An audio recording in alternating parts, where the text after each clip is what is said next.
சரி, அப்படி அதிமுக வந்து சப்போஸ் இருந்தா யார் தலைவரா இருக்கும் அதிமுக?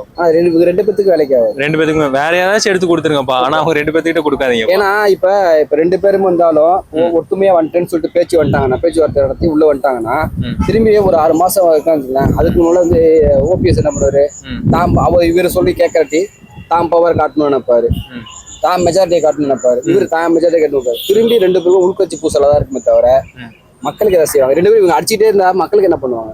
அதிமுக வந்தானா இபிஎஸ் தான் வருவார். இபிஎஸ் தான். வேற வந்து லீடர்ஷிப் இல்ல. அவர் ஒன்றும் பெரிய செல்வாக்கான லீடர்னு சொல்ல முடியாது. அதுக்கப்புறம் ஏதோ வழி நடத்தி 4 வருஷம் கொண்டு போனாருன்னு சொல்லிட்டு அந்த திறமை வந்து ஓபிஎஸ்க்கு இல்லை. ஏன் அவர் சொந்த தொழில் விட்டு ஓடுறாரு, ராம்நாட்டுக்கு போறாரு? அவர் சொந்த தொழில் தானே. தேனியில 4 வருஷம் இருந்தீங்கல்ல, சொந்த தொழில் நிக்கணும். எல்லாரும் சொந்த தொழில் விட மாட்டாங்க, கம்பு மாதிரி பிடிச்சிக்குவாங்க எல்லா பேரும். இவரு விட்டுட்டு ஓடி போயிட்டாரு. அங்கே இன்னுமே வாய்ப்பு இல்லை.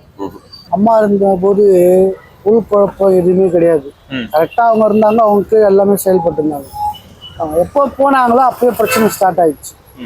அதாவது நம்மளுக்கு எந்த மாதிரி பதவி கிடைச்சது, இதை எப்படி பயன்படுத்திக்கணும்னு சொல்லிட்டு அவரும் பயன்படுத்திக்கல. கூட கூட்டணியாக ஓபிஎஸும் இபிஎஸும் ஒன்றா கூட்டணியாக இருந்தாங்கன்னா அது பலமே வேற.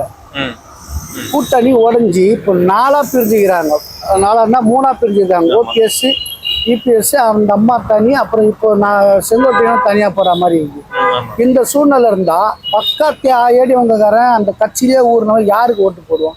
இது யாருக்கு சாதகமாக போகணும்னாக்கா புதுசாக வர விஜய்க்கும் இப்போ ஆளுநர் ஆட்சியாளர்களுக்கும் சாதகமாக போகும்.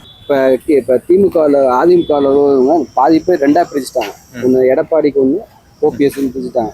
இப்போ பாதி கூட்டம் அங்கேனையும் பாதி கூட்டம் இங்கே இருந்தால் மக்கள் யாரை, இவங்க 2 பேருமே வந்து அடிச்சுக்கிட்டு இருந்தா யாருக்கு ஓட்டு போடுவாங்க?